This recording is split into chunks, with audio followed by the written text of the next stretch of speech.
Ciudadanos y ciudadanas, bienvenidos a este espacio de entrevista. Hoy día tenemos el agrado de entrevistar al presidente de la República, Gabriel Boric Font.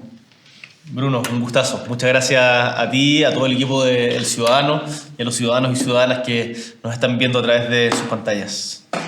Presidente, en una oportunidad pude ver un cajón con distintos cassettes de usted. ¿Ya? Me acuerdo que había, no sé, uno de El Fiesta, de los Fiscales, otro de Los Miserables, uno de Metallica. Y quería preguntarle, en su juventud, ¿usted qué se sentía más, como un punk o como un metalero? Yo era panqueta. Panqueta y un poco grunge, como que me tocó lo que dejó la ola del grunge. Y teníamos en Punta Arenas un circuito de bandas, medios punk, que escuchaba muchos Fiscales, punk argentino, Fan People, Loquero, bueno, 2 Minutos, por cierto, estaba permanentemente ahí. Pero a la vez, mientras escuchábamos eso y lo vacilábamos mucho en las tocatas, también... Metallica, Radiohead, en esa época estaba Audioslave porque recién había salido, ya había terminado Soundgarden, Deftones, me acuerdo. Disfrutaba mucho la música en mi adolescencia. Todavía, de hecho, soy muy melómano. Y esos cassettes todavía los tengo, todavía tengo esa colección de cassettes. Y el Fiesta, bueno, mi favorito es el Traga, pero el Fiesta es un gran disco. ¿Y de qué forma la música influye en su formación política?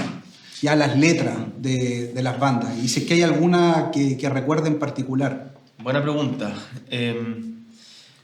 Mira, cuando yo empecé a escuchar Los Prisioneros, antes de que se volvieran a juntar, ¿te acuerdas que hicieron ese concierto en el Nacional? Sí. Que debe haber sido el 2003 o 2002, por ahí. O el 2001 quizás. No, el 2001 debe haber sido ese concierto. Y ahí yo rayé con sus letras. Y cuando escuché, por ejemplo, no sé, me acuerdo ¿Por qué los ricos? ¿Por qué los ricos tienen derecho a pasarlo tan bien si son tan imbéciles como los pobres? Mira el concepto de igualdad llevado desde la desfachatez propia del gran Jorge González, o No necesitamos banderas. Son temas que me volaron la cabeza. Y después lo empecé a complementar, no sé, con lo que escuchaba de Silvio, toda la nueva trova cubana. Y me marcó mucho en las primeras reflexiones. Hoy mi deber.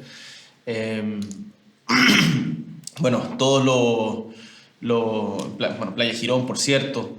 Y el punk también tenía su buena dosis de contenido político, primero más contestatario, pero después también había un punk que era más propositivo. Pienso en Bad Religion, por ejemplo, que tenía con Greg Graffin tenían una elaboración bien profunda, así que la música siempre ha estado ahí y hasta el día de hoy la sigo escuchando, como la discografía de Dylan, y la música actual, el Nano Stern, la Camila Moreno, bueno, tantos que hay que uno podría nombrar. Presidente, y usted también es un amante de la poesía. Ya lo hemos escuchado en distintas ocasiones en la campaña presidencial y luego de asumido el poder de citar a distintos autores. Y en este momento que estamos cruzando como pueblos de Chile, en este proceso de transformación profunda, estamos redactando un nuevo contrato social, si es que hay algún verso que se le venga a la cabeza y que pueda para usted describir este momento que estamos cruzando como sociedad. A mí me hace muy bien en los momentos difíciles releer este hermoso soneto de Oscar Ján, que es El Doliente.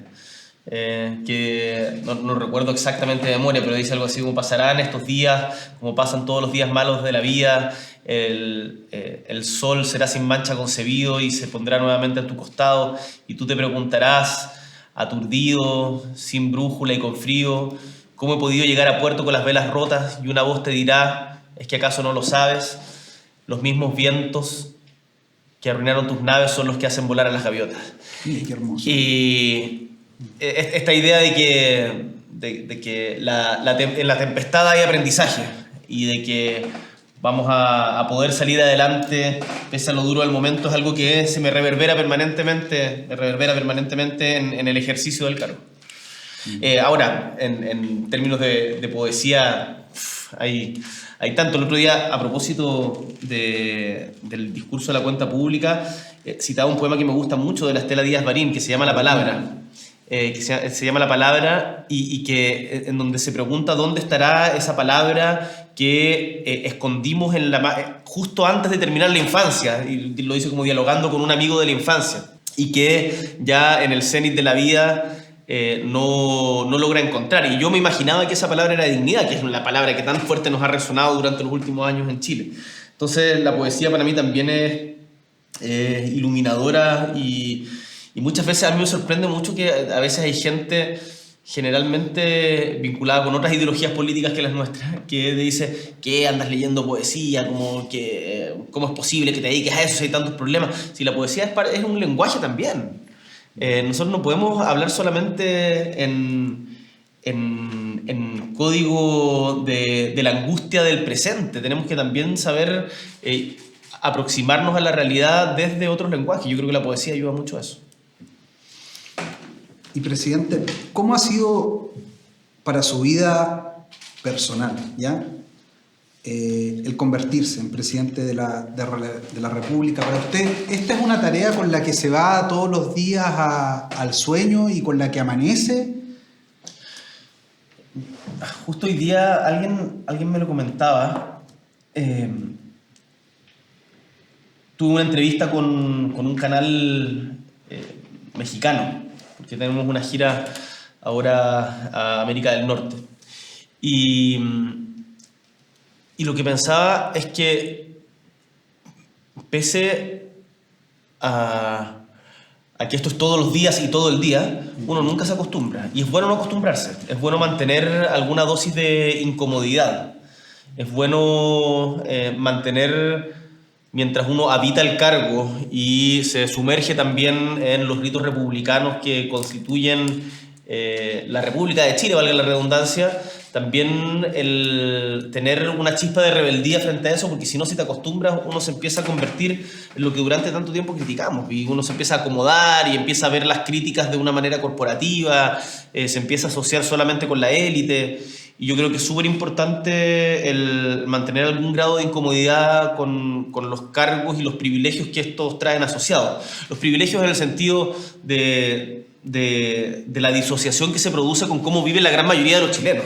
Yo estoy en un palacio, ¿te das cuenta o no? Sí. Estamos grabando acá en el Palacio de la Moneda, que es tremendamente simbólico, histórico, importante, pero no es la realidad en la que vive la mayoría de las familias chilenas. Entonces, para mí es muy importante estar permanentemente en la calle, salir, conversar y no disociarse. Y no disociarse. Ahora, la vida cambia mucho. Yo igual llevo hartos años con altos niveles de exposición, desde que era dirigente estudiantil, pero evidentemente esto es un nivel que no conocía.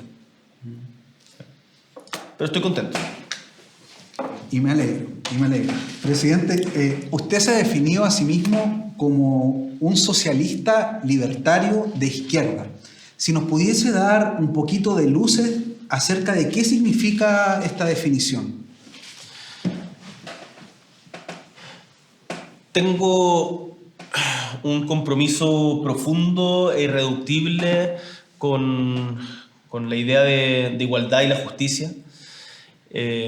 Creo que nuestros pueblos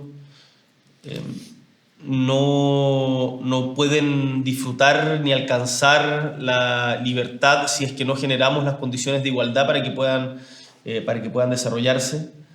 Creo que eso ha sido ignorado durante demasiado tiempo por las élites predominantes en la mayoría de nuestras naciones. No digo que yo lo vaya a resolver, ni que yo no me siento caudillo, ni creo tener todas las respuestas, pero creo que la pregunta por la igualdad sigue siendo plenamente vigente, estando plenamente vigente.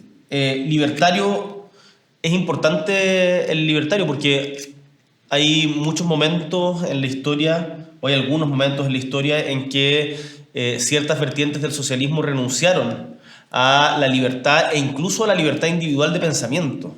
Y ahí yo recojo mucho el pensamiento libertario de Albert Camus, que fue capaz de rebelarse contra cualquier tipo de totalitarismo, sea este rojo o azul, digamos. Y mantengo siempre presente esa enseñanza que él da en sus crónicas, que yo la he citado muchas veces, pero la tengo como frase de cabecera, de que la duda debe siempre acompañarnos y debe perseguirnos como una sombra, porque cuando uno pone en duda sus convicciones, te permite justamente ir reforzándolas y mejorándolas, y no ser una suerte de robot autómata que trata de aplicar ciertos principios dogmáticos a toda costa, que no, aunque no tengan que ver con la realidad. Y soy una persona de izquierda porque he bebido de las tradiciones de la izquierda latinoamericana en particular, que han empujado las grandes transformaciones sociales en nuestro continente.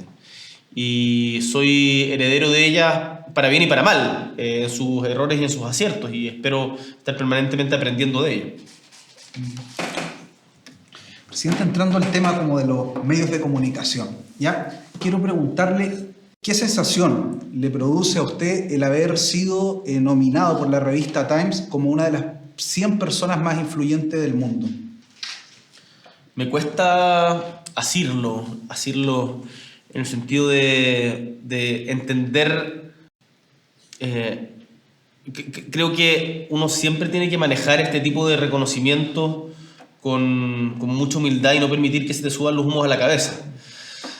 Porque además, lo que nosotros estamos llevando adelante está todavía por hacerse. Y yo soy presidente de Chile con solamente 2 meses y medio en ejercicio, y tenemos que probar que somos capaces de, desde el programa que le hemos comprometido al pueblo de Chile, mejorar las condiciones de vida del pueblo de Chile. Por lo tanto, los reconocimientos siempre se agradecen, y si uno puede ocupar esas plataformas para poder contar de mejor manera y aprender y dialogar con más gente de la cual uno tenga algo que aprender, bienvenido sea. Pero no nos podemos marear por eso, y por los resultados nos conocerán, no por los nombramientos en revistas internacionales. Así, los pies bien puestos en la tierra.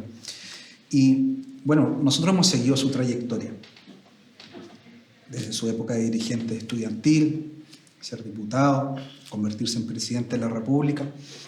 Y quiero preguntarle si en la época de dirigente estudiantil usted leía o no leía El Ciudadano, y qué rol le adjudica usted a todo este proceso de transformación que estamos viviendo a la prensa alternativa en general, no solo a nuestro medio de comunicación. Bruno, no solo leía El Ciudadano, sino que más de una vez lo repartía fuera de los metros.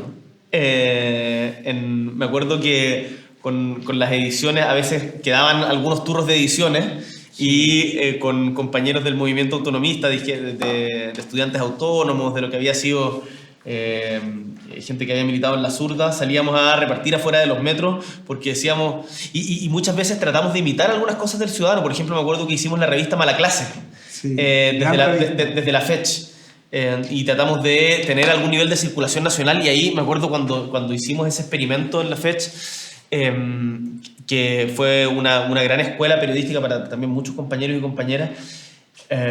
Pensaba lo difícil que era para los medios independientes sostenerse, porque el trato con los suplementeros, con los kioscos, con la distribución era imposible. O sea, nosotros no pudimos sostenerlo. Me acuerdo haber leído un libro que es la historia de Chile en el siglo XX, de Alfredo Jocelyn Holt, con Sofía Correa, Verónica Vidal y Tomás Vicuña, si mal no recuerdo, que cuenta que en la última parte o llegada a la democracia hubo una decisión política de cortar el financiamiento internacional que le llegaba a muchos medios que eran opositores a la dictadura, porque ahora básicamente nosotros nos podíamos arreglar solos. Pero ¿cuál fue la consecuencia de eso? De que la revista APSI, el diario La Época, el Fortín Mapocho, bueno, y todos estos otros medios alternativos a el consenso hegemónico en términos de modelo económico, se fueron desapareciendo de a poco.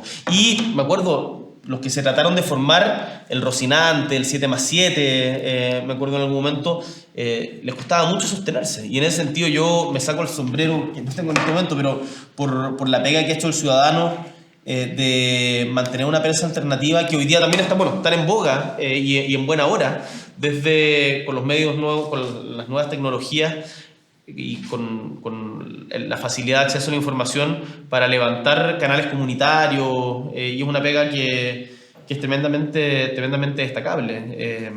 Así que sí, lo leía mucho el Clinic también en esa época, bueno, la revista de la Zurda antes, que... Yo me recuerdo de Mala Clase, circulábamos juntos las publicaciones y no, una revista que marcó un momento importante. Todas las federaciones de estudiantes del país debiesen tener sus publicaciones impresas. Bueno, sí, la experiencia de Claridad, la revista Claridad de la Federación de Estudiantes de la Chile de los años 20, pero que duró mucho tiempo después, fue súper importante. Ahora yo destaco una revista... Bello Público también, bueno, me acuerdo. Bello Público, nosotros hicimos Bello Público mucho tiempo. Bello Público se sostuvo harto tiempo. Esa fue una iniciativa que se logró sostener, que no se entregaron, creo que no se vendía en kioscos, pero la sostuvimos durante mucho tiempo en la federación. Y la revista que está sacando, que es más, no académica, pero no es de coyuntura, o no de coyuntura diaria por lo menos, es Palabra Pública, que está sacando la Universidad de Chile, que está muy buena, la recomiendo también. Sé que la entregan gratuitamente. Así que, no, bienvenido toda la diversidad de las voces. Nos acostumbramos mucho a que la única voz posible era la del Mercurio y la Tercera, y eso no tiene por qué ser así. Presidente, ¿y qué va a hacer el Estado? ¿Qué se va a hacer desde el Ejecutivo para democratizar las comunicaciones en nuestro país? Bueno, este tema es súper delicado porque cada vez que se habla de la importancia de tener nuevas voces, hay gente que escucha amenazas a la libertad de prensa. Entonces, yo quiero partir siendo muy claro y muy enfático en que nosotros vamos a defender a rajatabla la libertad de prensa, en el sentido de que jamás vamos a intervenir en los contenidos que se decidan publicar por parte de los diferentes grupos editoriales. Dicho esto, nosotros creemos que hay que estimular un sistema más diverso de medios. Y por eso es que estamos trabajando desde la Secretaría General de Gobierno en un convenio con universidades en el norte, centro y sur del país para poder recoger los debates académicos que han habido al respecto y incentivar la existencia de nuevas voces. Y esto, ojo, que en Chile hoy día lo vemos como algo muy extraño y hay gente que como que se asusta cuando dice eso, pero cuando uno revisa la prensa chilena de todo el siglo XX, e incluso antes, incluso te voy a decir más, incluso desde la época de la independencia, es tremendamente diversa.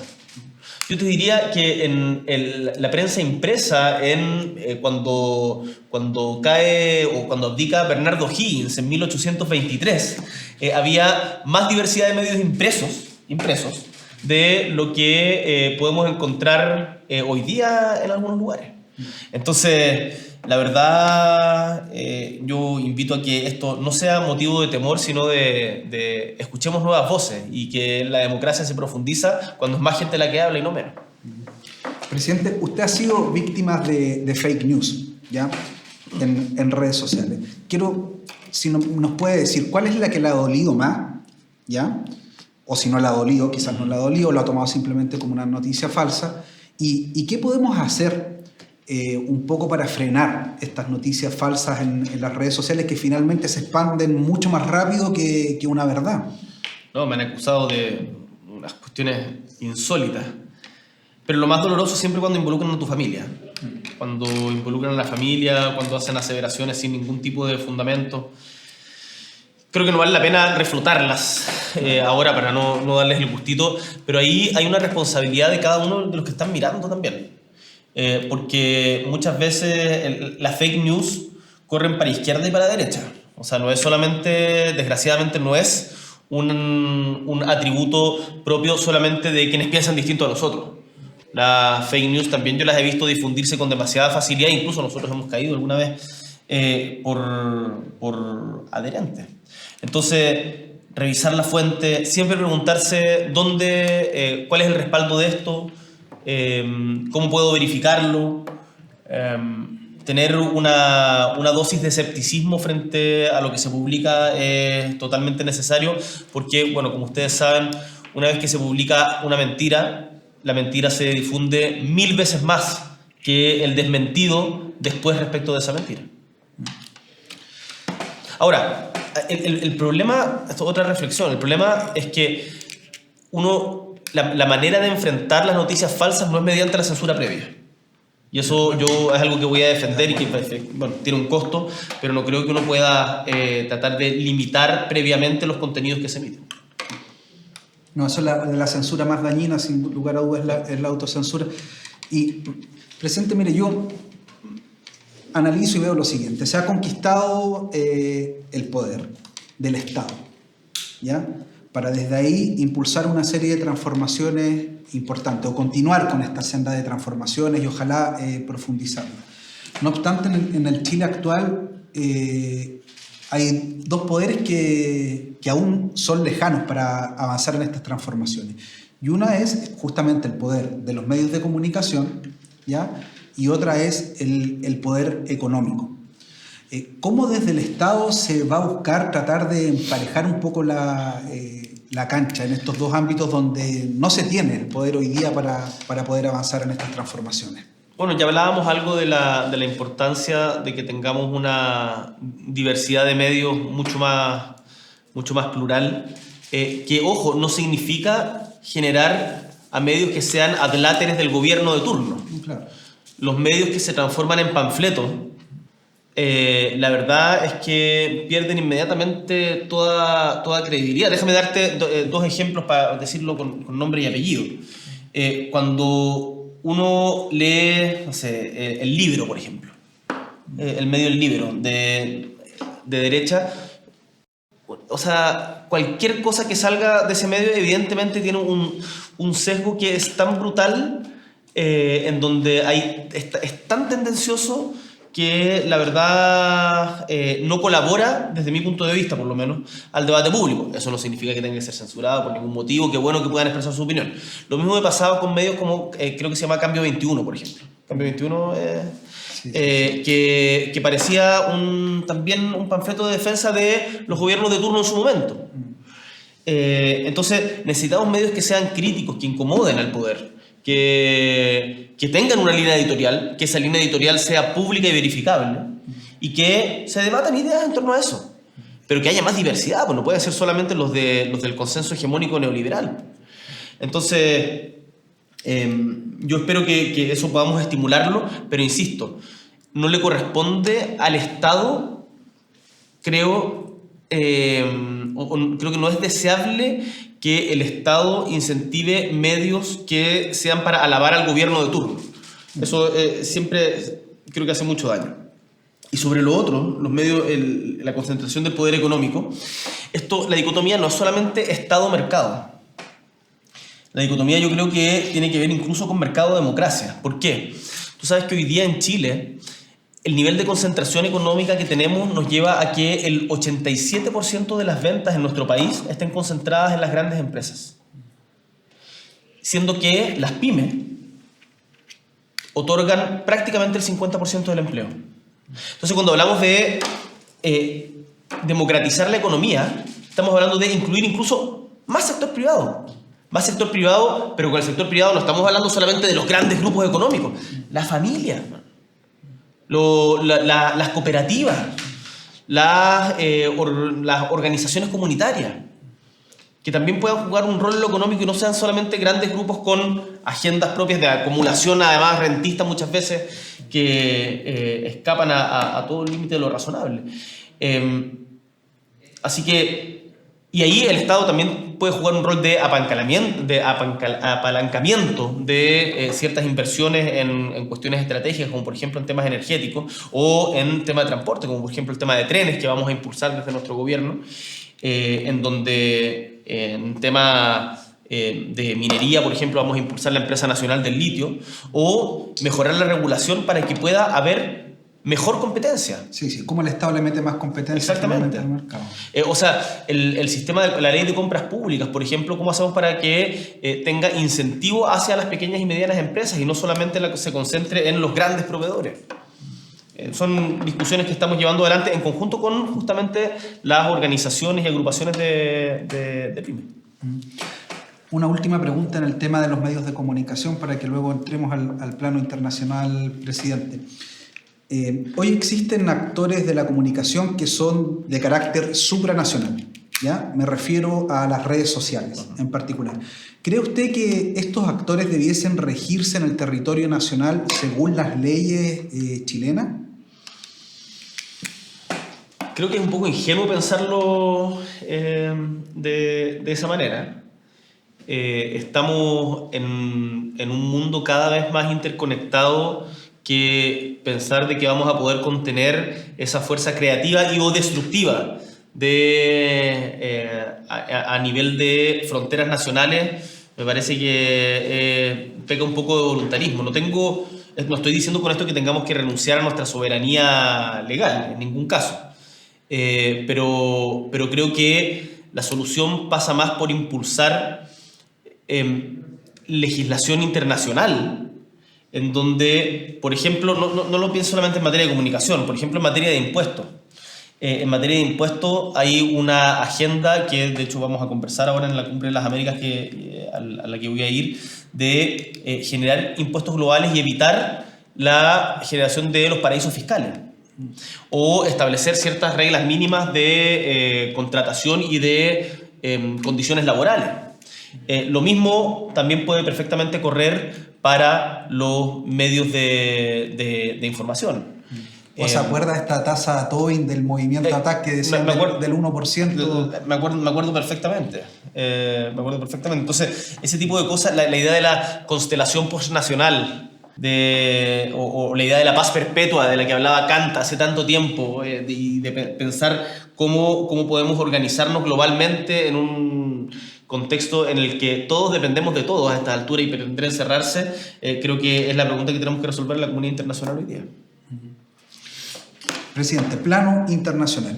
En Latinoamérica se avisora un ciclo de gobiernos progresistas. Es muy posible, no lo sabemos aún, que Petro logre triunfar en Colombia, AMLO en México. Posiblemente el presidente Lula da Silva vuelva en Brasil. ¿Cuáles son los desafíos que vienen para la integración latinoamericana y qué rol le gustaría a usted personalmente jugar en ello? A mí me gustaría que seamos capaces que en América Latina, independiente de quiénes sean los futuros gobernantes de los países hermanos a los cuales señalan, seamos capaces de tener una sola voz en temas que son tan trascendentales como, por ejemplo, la crisis migratoria, enfrentar el cambio climático, la crisis climática, o cuestiones globales como la pandemia. ¿A qué me refiero? Nosotros somos parte del sur global. ¿Cómo es posible de que en las últimas COP América Latina no haya tenido prácticamente ninguna relevancia en la lucha contra la crisis climática? Nosotros, países desarrollados y muchas veces explotados en conjunto con los de África y Asia, debiéramos levantar la voz con mucha más fuerza para exigírsele a los países del primer mundo que cumplan con los compromisos no solamente del Acuerdo de París, sino más allá. Una articulación del sur global. Una articulación del sur global. Y debiéramos ser capaces de hacerlo más allá de las legítimas diferencias que podamos tener en otros planos. Porque nos estamos yendo al despeñadero, si no. Y en cambio estamos permanentemente hablando solo de Venezuela, Cuba, y son los temas que te ponen en la agenda internacional. Y sería. Yo digo, tenemos muchos más temas de los que hablar y por los cuales alzar la voz en América Latina. La defensa de la Antártica, por ejemplo. Un tema que va a ser trascendental en el futuro del mundo. En donde Chile y Argentina tienen un papel fundamental que jugar. La defensa del Amazonas. La defensa del Amazonas no es solamente cuando Bolsonaro niega la importancia de la defensa del Amazonas, no es un problema solamente de Brasil. Es el pulmón verde de todo el mundo. Entonces, yo espero que todos seamos capaces de ponernos de acuerdo en tener una voz más unificada en este tipo de temas. Otro a propósito de la crisis migratoria.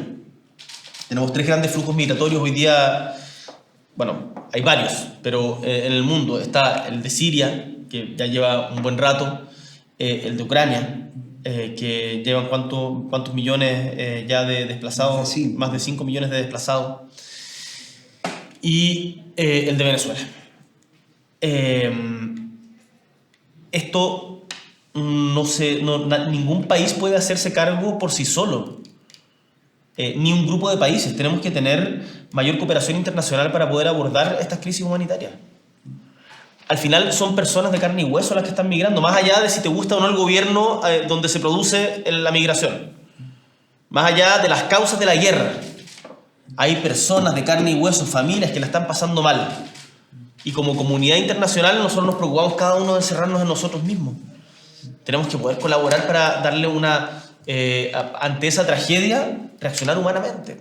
Presidente, en esa línea, ¿usted cree que, por ejemplo, esta concepción que quizás va a quedar en nuestro nuevo contrato social, y pensando, no sé, en los próximos 20, 30 años, que los estados se transformen en estados plurinacionales, sería una fórmula de quizás ayudar a solucionar los temas migratorios, como el reconocimiento? No, yo creo que son fenómenos distintos, porque la plurinacionalidad de los estados creo que tiene que ver más con el reconocimiento de un proceso previo, en particular en los países que fueron conquistados hace ya varios siglos, en donde hubo un exterminio, masacre y negación permanente de los pueblos indígenas. O donde hubo también el caso de las comunidades afrodescendientes. Y creo que la plurinacionalidad tiene que ver primero con ese reconocimiento. Acá ¿No podría servir para entendernos como ciudadanos del mundo? Interesante, creo que se puede también ver de esa manera. Y ahora, lo que sí me parece que es... mira, los estados-nación, tal como los conocemos hoy día, son de principios del siglo XIX.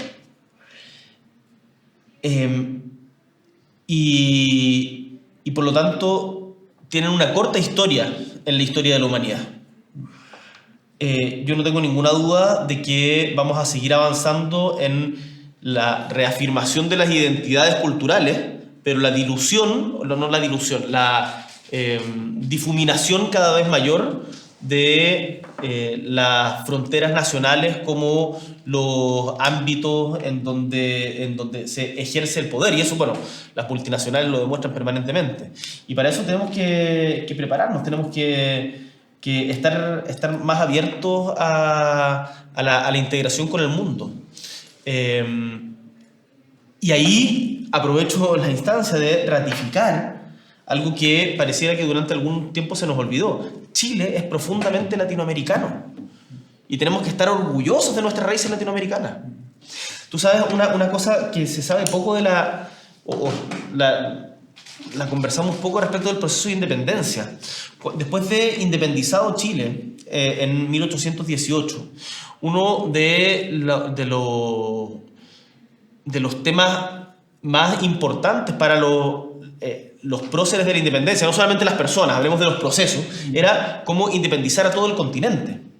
Y la ayuda que nos prestamos recíprocamente con la Gran Colombia, con Argentina, con Chile, Perú, fue tremendamente relevante. Presidente, mire, usted me puso el tema, ¿eh? ¿Nos independizamos realmente o solo cambiamos de corona? ¿Cambiamos la corona española por otra corona? Mira, no, yo soy de los que cree que nos independizamos. Y la gesta patriótica de no someterse a una bandera extranjera a tantos miles de kilómetros de distancia, además, creo que es algo que no se puede soslayar. Pero evidentemente en el tiempo son necesarias más independencias. Allende hablaba de que en los años 70 era necesaria la segunda independencia de Chile, la independencia económica. Quizás los prisioneros hablaban de la independencia cultural. No sé si te acuerdas en ese temazo de Jorge González. Pero yo creo que nosotros está bien que ratifiquemos nuestro orgullo nacional, yo me siento muy orgulloso de ser chileno, pero me gusta también esa vieja característica de la izquierda del internacionalismo, de reconocer de que también somos ciudadanos del mundo, como ha sido la historia de toda la humanidad. La última pregunta en el plano internacional, presidente. Hay un conflicto de larga data y que ocurre en Tierra Santa. Un conflicto histórico donde, no sé, agresiones que no han terminado desde Israel hacia el pueblo palestino parecen no tener solución. Este conflicto es permanente. En las noticias aparece hoy día más el conflicto que se vive hoy día la guerra entre Rusia y Ucrania, pero le quiero preguntar por Palestina e Israel. ¿Qué se le ocurre a usted? ¿Qué debiese hacer los presidentes del mundo? ¿Cómo solucionar este tema? Bueno, sería muy arrogante de mi parte pensar de que desde acá, desde nuestro país de Chile, nosotros vamos a tener la solución. Pese a que la solución es relativamente simple en el sentido de que es cumplir con el derecho internacional y respetar, en este caso, las fronteras de 1967 y por lo tanto terminar con la ocupación ilegal de territorio palestino por parte del Estado de Israel. Y reconocer la existencia de los dos estados.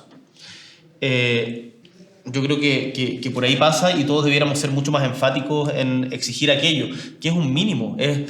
Si acá estamos yo tuve la oportunidad de estar en Palestina y en Israel, y estamos ante un pueblo al cual le instalaron un muro entre medio de sus ciudades. Así es. Estamos en un lugar en donde no los dejan tener su propio dinero, en donde para entrar al país hay que entrar por medio de las fronteras del Estado que los oprime.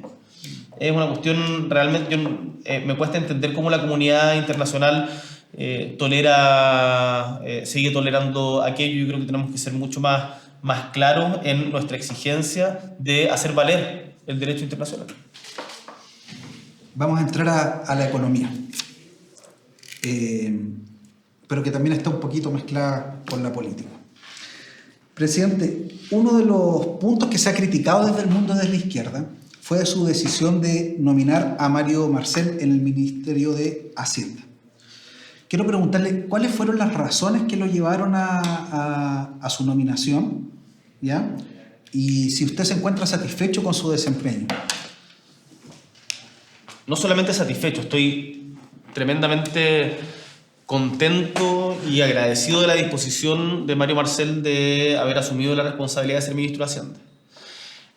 Creo que en las críticas que por parte de ciertos sectores se han esgrimido a la gestión de el ministro Marcel en su momento como presidente del Banco Central son injustas y no están fundadas precisamente en los datos, sino más bien en percepciones que no se sustentan en un debate en un debate con argumentos sólidos.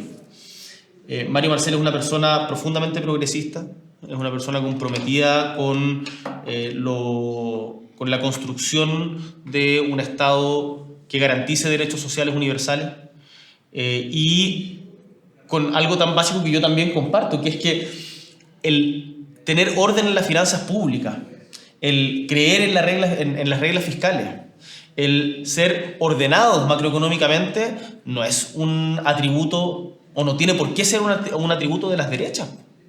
Desde la izquierda también tenemos que ser capaces de ser responsables. Y por eso para mí es un lujo poder contar con un ministro como Mario Marcel y estoy muy contento de que sea nuestro ministro de Hacienda. ¿Y qué le dice usted a todos esos agoreros del caos que decían que si llegaba Boric a la presidencia, Chile se iba a ver una debacle en la economía? Mira, creo que no vale la pena responderle porque ese discurso, los agoreros del caos, lo hemos escuchado permanentemente. Se escuchó para el 88, para el plebiscito, después incluso para la elección de Elwin, después para la reforma tributaria del 92, cuando fue la elección de Lagos Lavín, lo dijeron con el apruebo, ahora seguramente lo van a decir para el plebiscito del 4 de septiembre, lo dijeron respecto a nosotros, y la verdad es que el cuento de Pedrito y el Lobo yo creo que ya les queda chico a esta altura. Presidente, no sé si usted lo sabe, pero en estos momentos de la historia de la humanidad es el momento en que se imprime a mayor velocidad el dinero. los sistemas centrales del sistema financiero internacional tienen una velocidad de impresión pero gigante, y eso es también producto de lo que está generando la inflación que tenemos actualmente. O sea, impresión de dólares pero a una velocidad vertiginosa. Y lo mismo la banca central europea. ¿Qué vamos a hacer? Porque cuando Estados Unidos se resfría, estornuda, nos llega a todos los países de Latinoamérica. ¿Qué vamos a hacer para enfrentar las consecuencias de la inflación, presidente, en nuestro país? Porque la gente está muy preocupada con el alza del costo de la vida, finalmente. Junto con la seguridad, el alza del costo de la vida es de las principales preocupaciones de nuestro pueblo hoy día.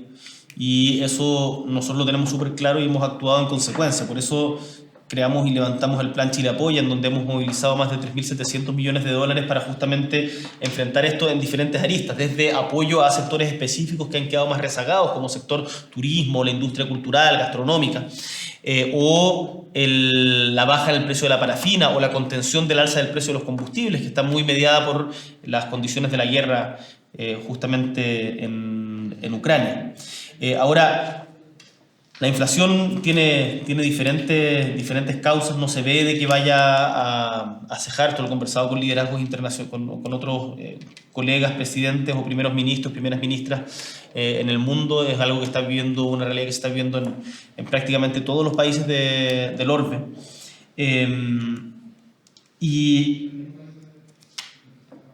Es que no pueden parar, no pueden parar de imprimir. Pero es que no solamente parar de imprimir, o sea, eso o sacar la pata del acelerador. Puede ser parte, pero también tenemos un problema de encarecimiento de precios producto del alza del precio de los combustibles, que te afecta a toda la cadena de distribución, también del lockdown de China. No sé si han visto esta imagen que es muy fuerte, del puerto de Shanghái, tratando de cómo entran los barcos, cuando se te demoran todas las cadenas de suministro, finalmente también los precios suben. Hoy día estaba conversando con la gente de la Cámara Chilena de la Construcción y hay un promedio de 15% de alza anual en los materiales de la construcción.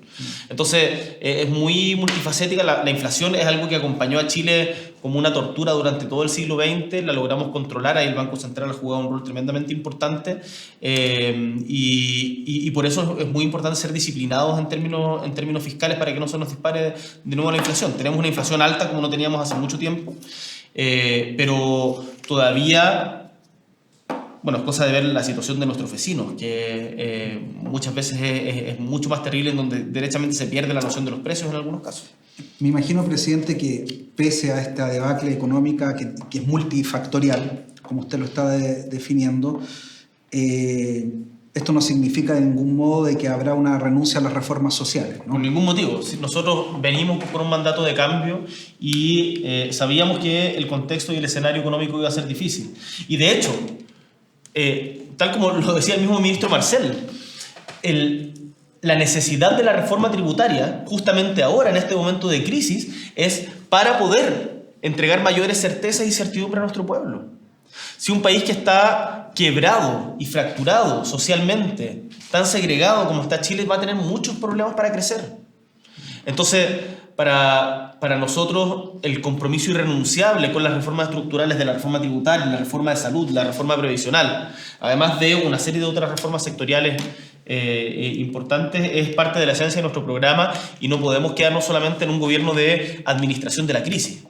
Yo eso lo tengo absolutamente claro, y es el mandato que le he dado también a nuestros ministros en todas las conversaciones que tenemos. Presidente, para llevar esta hoja de ruta que tiene usted hacia adelante, donde hay una serie de medidas, obviamente se necesita financiamiento. Y yo le quería, no sé, poner que quizás es como un desafío, una idea, no sé cómo llamarlo en el fondo, pero justamente para aumentar la recaudación. A ver. ¿Ya? Que tiene que ver con disponer mayor personal de aduana, ¿ya? Tanto en los puertos públicos como en los puertos privados, poner a químicos ya en las fronteras, porque siempre se ha dicho, oye, se va la roca viva, se va la roca pura, y que se pueda determinar qué es lo que sale exactamente del país y que se pague por lo que sale, ¿ya? que se va, no sé, aquí mira, no sé, hay tuxteno, hay tanto de cobre, hay tanto de oro, hay tanto de esto, tanto de lo otro, y que aduanas pueda hacer esa misión. ¿Lo ve posible? Bueno, nosotros estamos trabajando en diferentes ámbitos.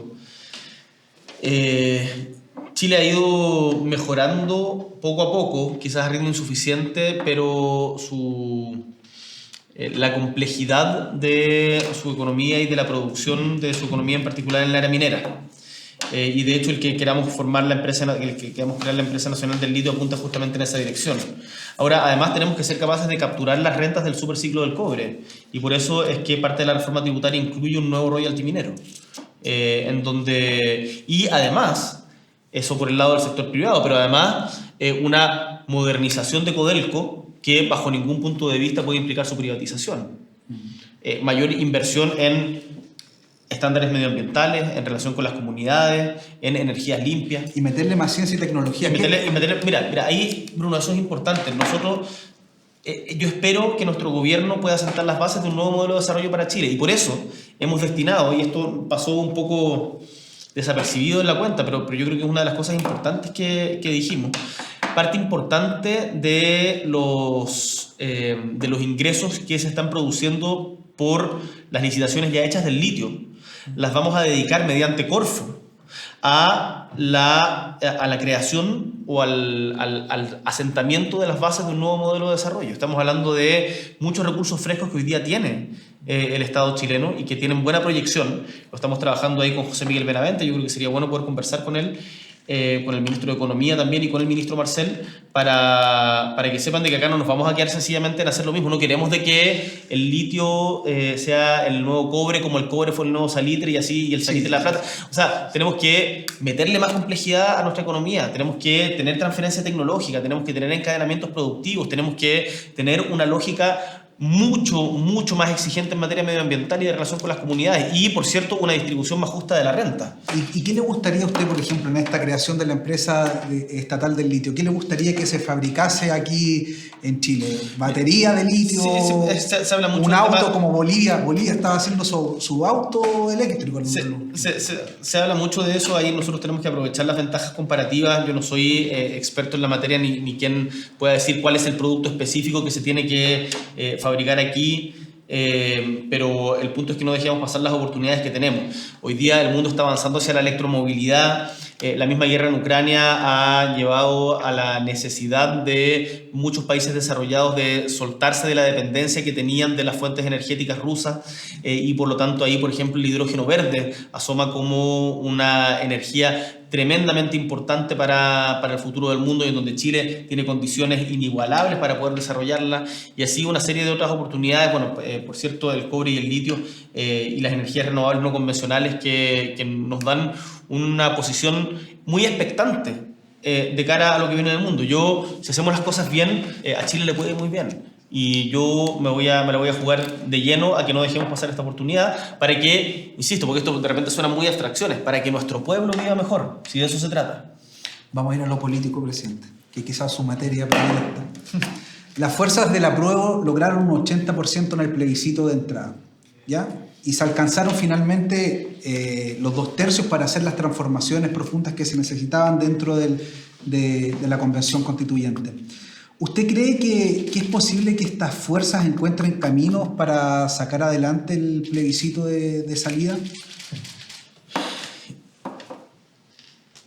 Yo espero que sí, por cierto.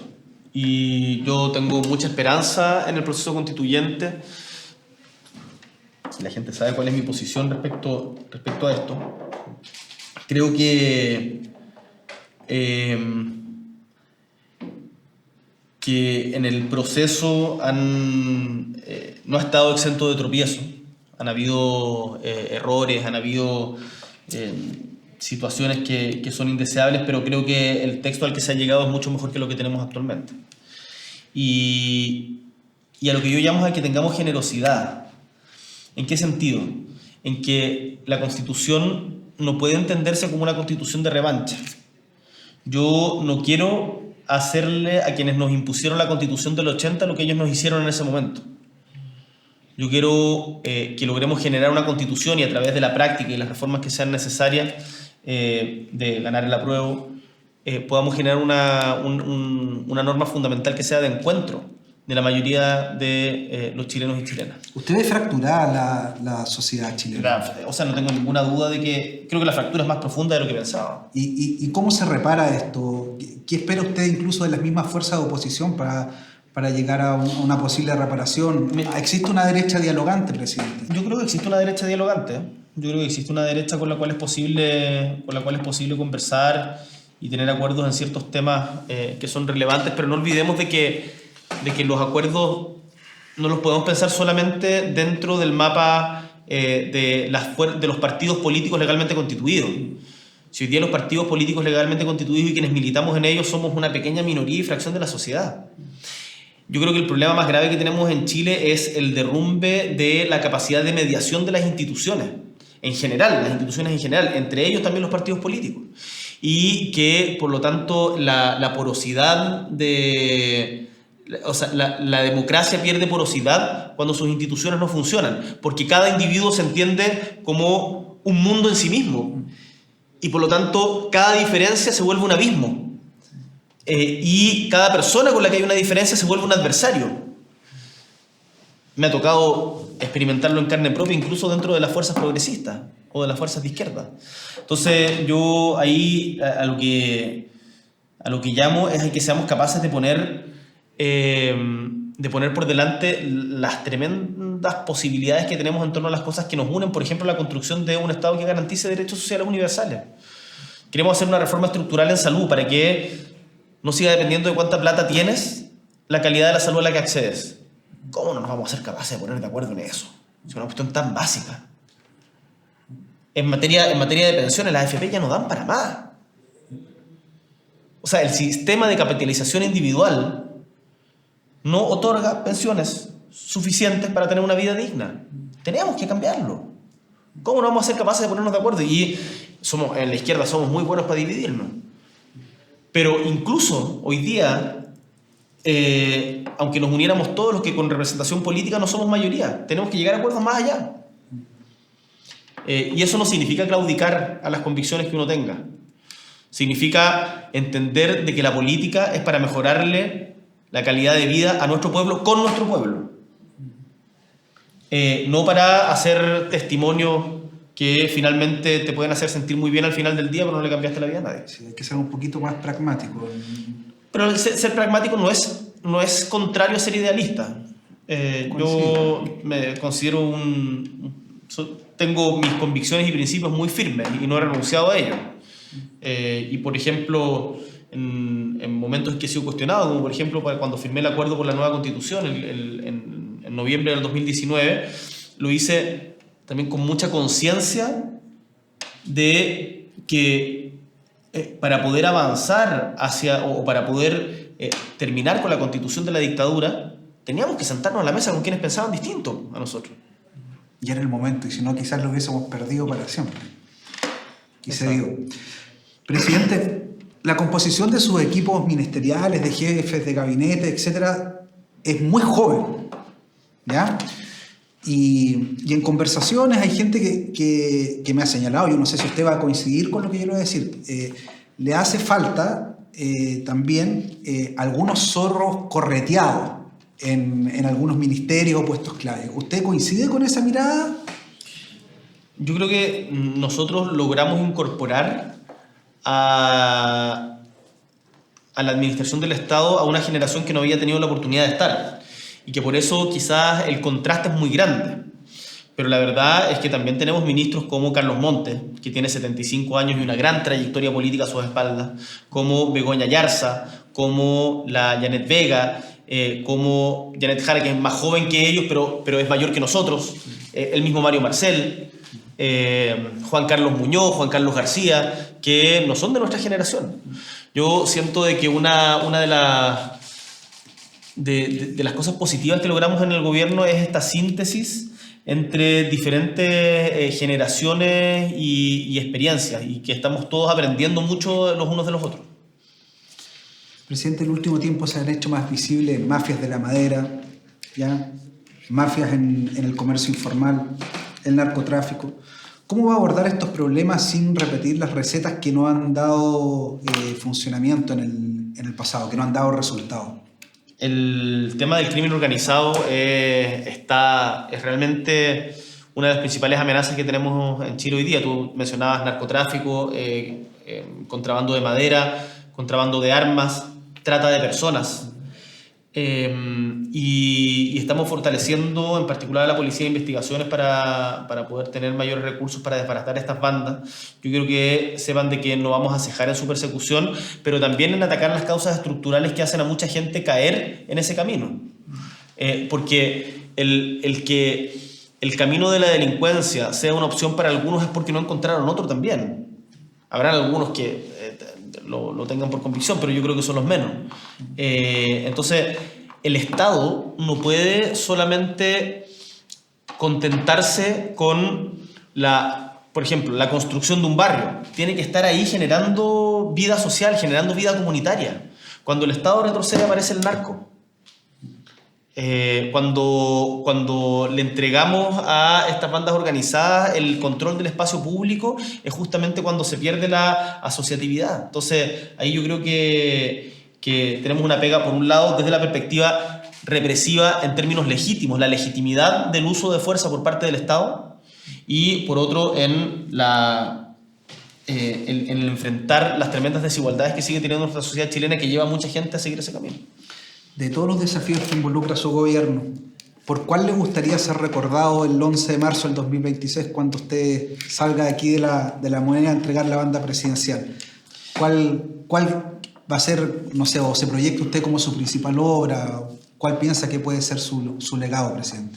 Mira, si logramos a fines de nuestro mandato que la gente confíe un poquito más en la política y en sus autoridades, yo me doy por pagado. Y eso se va a producir si es que efectivamente cumplimos con parte importante de nuestro programa. Los cambios no son de la noche a la mañana, en esta cuestión no hay atajo. Yo tengo absolutamente claro de que los objetivos que nos hemos propuesto, algunos son de muy largo plazo, pero yo creo que para poder lograr cualquier transformación es necesario volver a confiar en nosotros. Si logramos cerrar esa grieta que existe hoy día en la sociedad chilena entre instituciones, autoridades y pueblo, ya va a ser una gran noticia para nuestro país. Cuenta pública. Yo creo que hay un antes y un después. No sé cuál será su parecer. Yo veía encuestadoras, medios de comunicación del status quo tratando de imponer la agenda, y veo que luego de la cuenta pública, con esta hoja de ruta y más de 100 medidas, como que había un proceso inverso. No sé cómo usted lo percibe. Es un trabajo en equipo de mucha gente, pero como decía una vieja canción que todos conocen, ahora toca a cumplir. Porque una cosa es el despliegue discursivo que podamos y el desplante escénico que hayamos podido tener en ese momento, pero ahora toca transformar esas cosas en realidad. Y ahí vamos a estar muy encima de ese trabajo, que es por lo cual nos van a juzgar los chilenos y chilenas. Así que yo en ningún caso creo que haya que confiarse ni quedarse tranquilo. Usted dijo en la cuenta pública, y al parecer creo yo que fue saliéndose del libreto, dijo: en el curso de nuestro gobierno se conmemoran 200 años del Parlamento de Tapigüe, entre el Estado de Chile y el pueblo mapuche. Sí. Tengo la convicción de que el ejemplo de los antiguos parlamentos pueda guiar nuestro nuevo esfuerzo por lograr un entendimiento profundo entre la República y los pueblos que la habitan. ¿Cómo se imagina usted estos parlamentos en la actualidad, presidente? ¿Y desde cuándo los debiésemos empezar a ver? Mira, para poder avanzar en esa dirección, lo primero que se necesita es, de nuevo, construir confianza. Hay una desconfianza aprendida muy grande por tantas décadas de ninguneo y de la política de la zanahoria y el garrote que sencillamente no da para más. Y nosotros hemos propuesto y hemos puesto sobre la mesa un plan muy ambicioso de restitución y de diálogo para la restitución de tierra, que no se quede solamente en la tierra, sino en el reconocimiento de la interculturalidad, del reconocimiento de de la importancia del agua, de la lengua, la revitalización de las lenguas indígenas. Y yo espero que encontremos recepción en aquello, reciprocidad en aquello. Sé que va a costar porque, como te digo, hay una desconfianza, pero el pueblo mapuche en particular es un pueblo tremendamente dialogante que lo ha demostrado a lo largo de toda su historia. El Parlamento de Tapigüe es quizás uno de los ejemplos más potentes de aquello, y ojalá que la conmemoración de los 200 años nos sirva para avanzar en la construcción de un nuevo entendimiento entre nuestros pueblos. Presidente, tengo la impresión que uno de los anuncios más bien recibidos por la ciudadanía fue el anuncio del tren, ¿ya? Entre otros. ¿Cree que va a haber resistencia de sectores transportistas, por ejemplo, como de los mismos camioneros, a este tipo de proyectos? Podría haberla, pero la resistencia de grupos de interés no puede detener la voluntad que hemos manifestado desde el gobierno de recuperar la tradición ferroviaria que tenía Chile, y por eso nosotros vamos a avanzar firmemente en este camino. Presidente, y usted dijo que vamos a seguir buscando incansablemente a los desaparecidos a través de un Plan Nacional de Búsqueda. Así es. Le felicito por ello y quiero saber, ¿desde cuándo procede esta implementación? Bueno, lo estamos trabajando desde el Ministerio de Justicia y también con las organizaciones de víctimas y de familiares. Esto... Hay gente que dice, pero si ya ha pasado tanto tiempo. Pero si no logramos cerrar esa herida, si no hacemos todos los esfuerzos, porque finalmente se puede terminar imponiendo la impunidad biológica por la muerte de todas las personas que estuvieron involucradas. Y si no dejamos con todos los esfuerzos para encontrar a nuestros desaparecidos, la verdad es una herida que en Chile nunca va a sanar. Así que eso lo estamos haciendo desde ya. Estamos trabajando desde el Ministerio de Justicia para poder lanzar este proceso de este plan de búsqueda, porque no nos olvidamos que gracias justamente a esos desaparecidos es que nosotros estamos acá hoy día. Y respecto a los muertos del estallido y las víctimas de violaciones de derechos Bueno, humanos constatadas por diversos Sí. organismos internacionales, presidente, usted dijo en los últimos días de que se va a entregar antecedentes a Fiscalía y de quienes sean los responsables materiales y de las autoridades políticas involucradas en esto. Quiero preguntarle a qué autoridades se refiere y si cree usted de que existe evidencia suficiente para constatar que en Chile hubieron crímenes de lesa humanidad. A ver, no me corresponde a mí juzgarlo, y si yo cometiera el error ahora de hacer afirmaciones de esas características, finalmente terminaría dificultando la labor de quienes les corresponde hacerlo.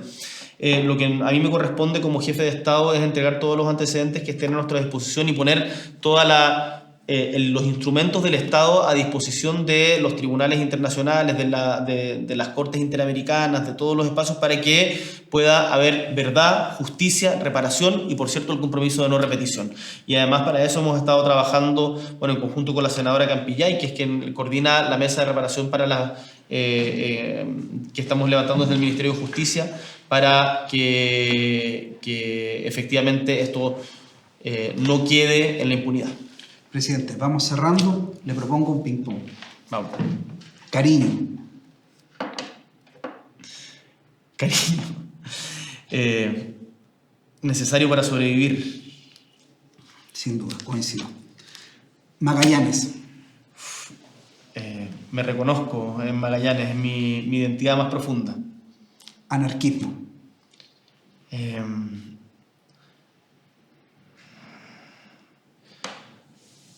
Mira, qué interesante. Cuando leí en su momento a Kropotkin, a Malatesta, o a otros teóricos a Bakunin, a otros teóricos del anarquismo, la verdad me parece que había en ellos un espíritu libertario con el cual uno no puede evitar tener cierta simpatía. Pero hoy día la manera de avanzar hacia una sociedad más justa es con organización colectiva, y yo creo que el Estado es una tremenda herramienta para aquello, y por cierto mediante vías pacíficas y no violentas. Lealtad. Fundamental para la política y para la vida. Gracias, presidente, por esta entrevista. Muchas gracias, Bruno. Un abrazo grande.